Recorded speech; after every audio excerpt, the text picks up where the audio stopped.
Okay, wonderful. So we are all now present to engage with our guest speaker of this evening, Phil Gadzinski from Bupa. So let me stop sharing the screen so I can see him more clearly. There you go, Phil. Welcome to the stage. So I will introduce Phil shortly, and then we'll go through informal conversation. And you're most welcome to ask questions if you have any on the chat, and we'll try to address them depending on how much time we have left. So Theo is the Bupa. He just changed roles, but that's the role that I have here. He'll tell us all about the transition. So the Bupa's group enablement lead, which means that he looks after digital data, cloud, and AI for global tech teams across 16 countries. So Phil had what he calls a non-linear career, and he's inherently curious, which enables him to empower and build collaborative and high-performing teams. So his superpower is taking the time to listen and learn about what people do and why they do it, and also provide guidance and coaching. He enjoys creating space and allow people time to think, space to think differently. And he's a lifelong learner with a passion for helping people to be better through collaboration. Phil is always open to a conversation, and I can put my hand on my heart around this because last year when we started to rewrite the Mindful CIO Manifesto, Michael, who had a relationship with Phil, invited him to come and join the working group, and he made the time very generously despite of his very busy schedule, and gave us some critical strategic advice, and challenged us and really helped us to have more clarity on our purpose, mission, vision, and refine our Manifesto 2.0. So thanks, Phil. A fun fact about Phil, he about 4 years ago, he decided to take his daughters to learn karate with the hope of teaching them some life skills and discipline. As a result, long story short, as a result, he was a bit bored from just attending, and just watching, asked to join the training, and now he's a brown belt about to turn up into a black belt, competing. But I'll tell you, I'll let him tell us more about his side career as a karate instructor, maybe after retiring. Yeah, so there's a little bit about Phil. And actually, I want to say a few more things. It's fascinating what you can learn about people when you stalk them on LinkedIn. So Phil can speak Japanese. I don't know to what proficiency, but Japanese. And people, he has many recommendations on his LinkedIn profile. And some of the characteristics people used to describe him was enthusiastic, proactive, pragmatic, practical, wise, understanding, creative, with a great eye for detail, and a deep understanding of the complex nature of large organizations. So without further ado, Phil, welcome. No, thank you. No, that's a wonderful introduction. Thanks very much. Before we get started, though, like a big shout out to Lucas, who actually works in our Bupa team in Poland, in Luxembourg. So he's dialing in. So Lucas, dziękuję, thank you. It's good to see you dial in. So yeah, so look, thank you for the introduction. I think, as you said, I've had a very non-linear and unplanned career to date. I know we talk about sort of leadership a lot, and I guess I've never set out to actually be a leader on purpose. It's kind of just ended up being, I think, in maybe the right place or the wrong place, depending on who you ask. The right place at the right time with I guess a different view of things. And just I think an underpinning sense of confidence that sort of allows me to tackle problems where sometimes people might feel a bit risk averse. So leadership isn't something that I set out to be, but it's something that I think has started to emerge, particularly over the last couple of years. I'll talk about my new role. So I'm finishing up and handing over, and we just had a new person start. So Lucas, you'll get to meet him in a couple of weeks.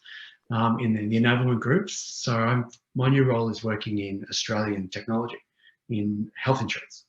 So what I'm looking at is actually redesigning how we actually deliver change and transformation.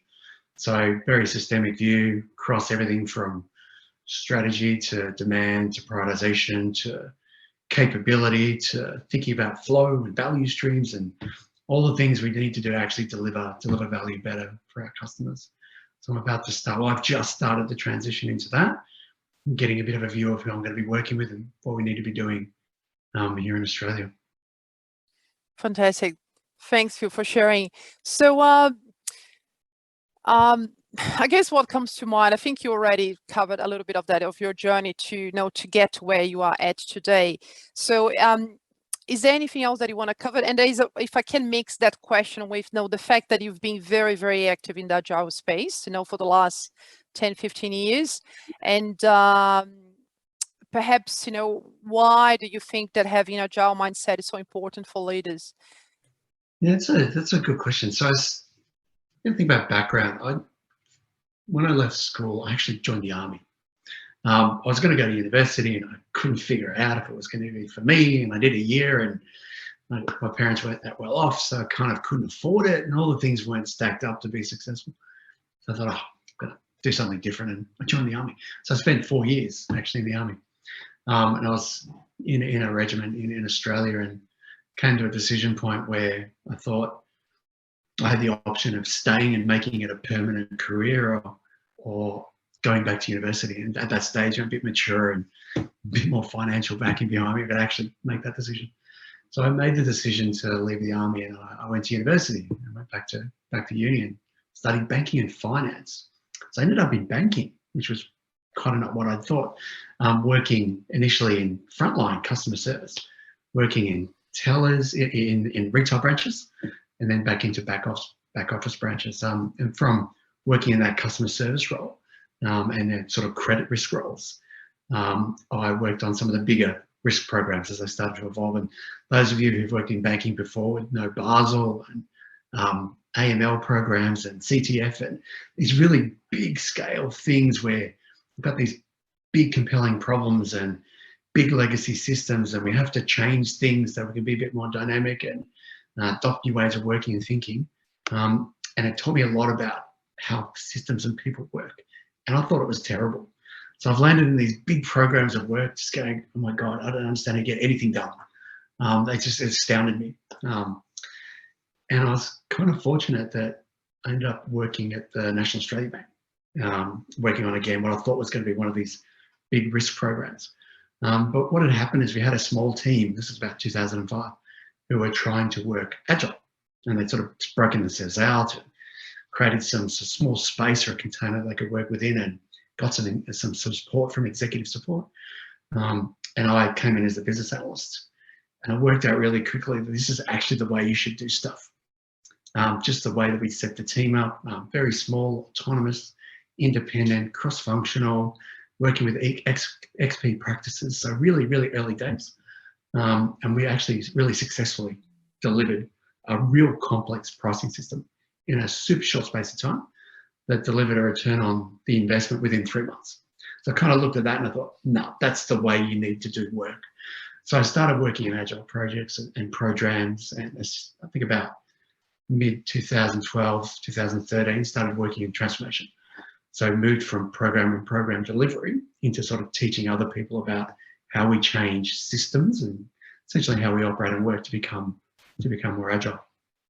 And that's been my focus probably for the last nearly 10 years now, which is looking at how we actually redesign or rethink how we work so we can actually be more agile. And I think we talk about why is it important, why is it particularly important for leaders today. The world has changed significantly. It's not what it was 30 years ago when I started in the workforce. It's very dynamic, it's very volatile, it's very uncertain, it's very complex. So think about VUCA as the embodiment of what we do today, and the way we used to work 20, 30 years ago doesn't allow us to be successful in a VUCA modern complex world. So the essences of agility and agile thinking are really important just to sustain and thrive, and I think to succeed in the 21st century.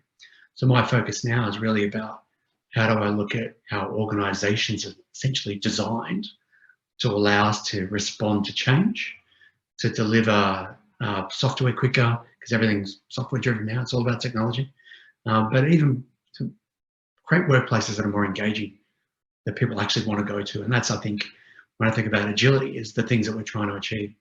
Being able to respond better, being able to respond faster, but have an engaging workplace where people actually want to go.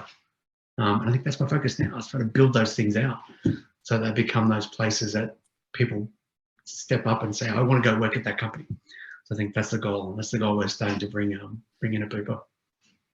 Brilliant. Thanks, Phil. You just actually addressed my next question I had in mind, which was around what would you say if you had to pick, what's the number one challenge, number one opportunity in this brand new role? Might be early days for you to say, but I think you probably covered it. Is there anything else that you would like to add in terms of your key challenge and key opportunity in your current role? Yeah, I think going into Bupa in Australia, we're probably structured still a bit more traditionally, the way that we work and deliver change. So probably a bit legacy thinking, the way that we do our strategy. We've got 18-month budgeting cycles, which I'm sure it's probably nothing new to a lot of people here, which then forms long-dated plans, and it makes it really difficult when something new or more important comes up to actually be able to respond and deliver to that. So I think systemically, we probably have an organizational structure which is not designed for fast flow of work and fast delivery. So I think the biggest challenge is really just getting that sense of getting people organized around thinking that things could be different, and what role do they play in the thing being different? Because by ourselves, we can't change anything. So the biggest challenges, I think, are giving a sense of this is what the difference could be, and sort of painting the picture, and then finding people to take them on the journey to change things. Because change starts with individuals. Like I can't force people to change. What I can do is give them a view of how we want to work differently and why, and provide enablement, support, and tools and space and all the things we need, the capacity to do these things differently. But change happens with people doing the work. I think they're kind of the two things that I think about when I think about challenges. But we've got a very kind of caring workforce in Bupa. Being in healthcare, it's kind of what we're about. We're about caring for people. I know a lot of it's insurance, but it's also about health services and that life journey. So I think we have people who are bought into it from a personal perspective. It's just how do we sort of help them to find the things that need to be different and change those things along the way. Thank you. Thanks for speaking so openly, Phil. So let's shift gears a little bit and moving, spoke about care and caring for people. Moving to a more personal question, what would you say that is your self-care number one strategy, Phil? That's a really good question. I think it's changed over the couple of over COVID. It's very different. Right? I think pre-COVID, it was probably I would always, at least once or twice a week, go and have lunch on my own, like just for an hour, just no laptops, no phones, just go and sit somewhere, have a glass of wine and have lunch. Can't do that during COVID because you can't go anywhere. We've had in Melbourne, we had years or months and months of numerous extended lockdowns. So where do you go? So it's had to be something a little bit different. So I think now it's trying to carve out that 15, 20 minutes at least once or twice a week, where again, turn off the laptop and just sit at the table, and much like the grounding exercise that we started with, is just pause and reflect and just think about nothing for 10 or 15 minutes. And I think if I do that a couple of days a week, then that's pretty helpful. But I think the other thing is around, I think the karate story comes in probably a little bit here as well. As I think to extend on that a little bit, I was watching my kids train. They're 8 and 10 now. And I got really bored sitting there watching them train. What do? You look at your phone and you're waiting for them, and it's like hours. So I ended up saying to the sensei, look, can I train? Can I join in? And he goes, yeah, of course you can. I said, fantastic. So I went back to white belt, started at the basics with my daughters and started training. And what I've found now is, I think that's the other thing for me, is you're walking away from the desk. And I mean, now again, with working from home, we're kind of sitting at the desk for so long, we kind of don't get up and move around enough. So it's that couple of hours a week where we kind of go and we're doing something totally different. It's all about learning, back to ground zero. I know none of this stuff. So I'm sort of relying on these people teaching me things and trying to learn new things. So I think that learning opportunity has been real helpful as well. Amazing. And martial arts is such a good mindfulness practice, right? Because you need to develop focus, you are into your body, present. Very good. Thanks for sharing. Phil, Dude, that's the only way you learn, is be present and pay attention. presence, which is Yeah. related to our topic tonight. So It moving does. to the Mindful CIO Manifesto, out of the 10 declarations that, Michael, high five, we've done number 10, 10 months we'll be here monthly, once a month. Declaration number 10 today. But your favorite, Phil, what would you say that is, out of the 10 declarations, what's kind of the one that you can relate the most, that it's more meaningful for you? In an unplanned outcome, I think it's actually this one. Okay. I was rereading them again today and thinking, well, that's the topic, and I better read about the topic.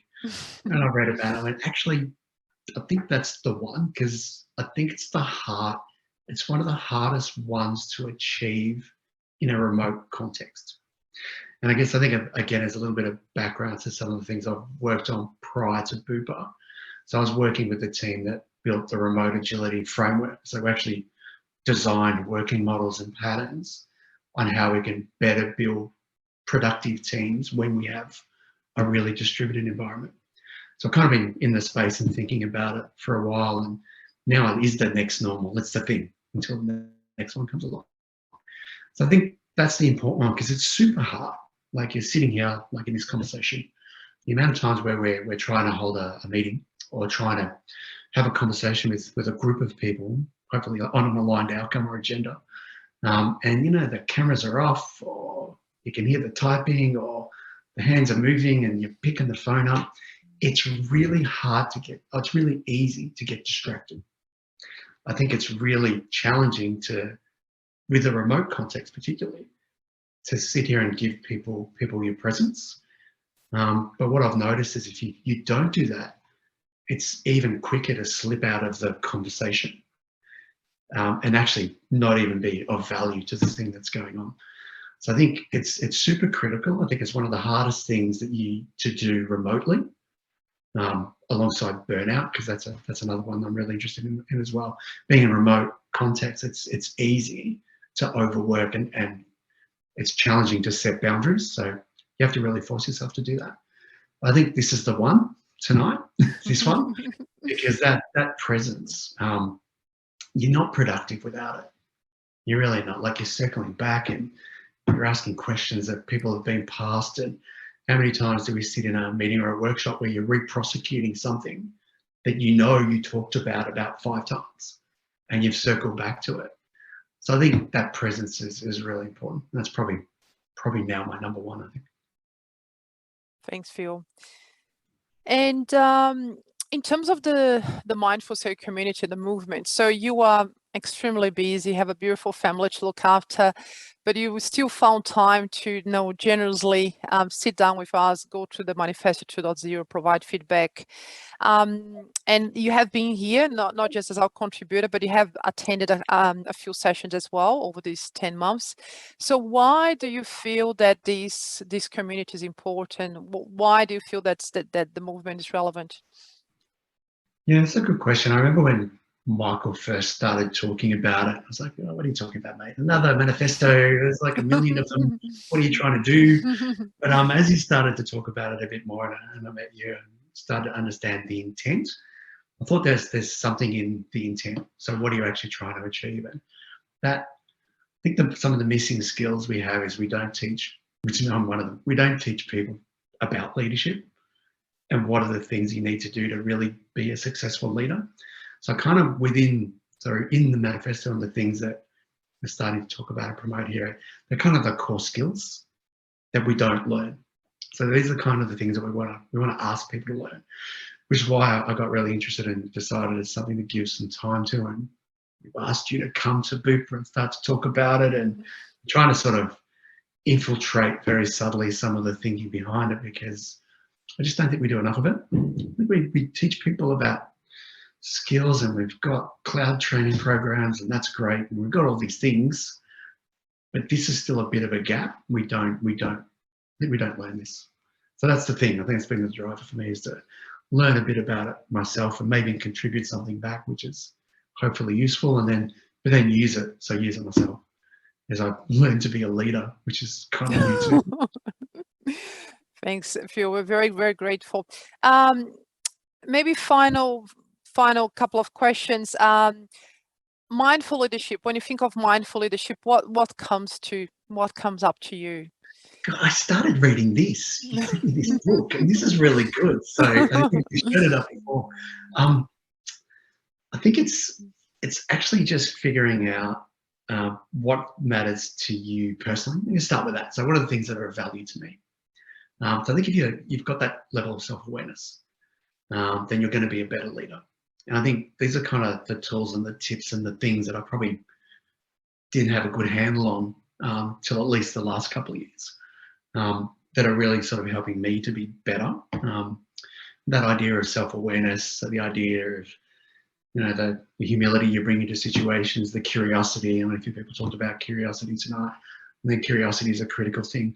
So that just having that sense of self, I think, are the things that are really, really important as a leader, whether you are an intentional one or not.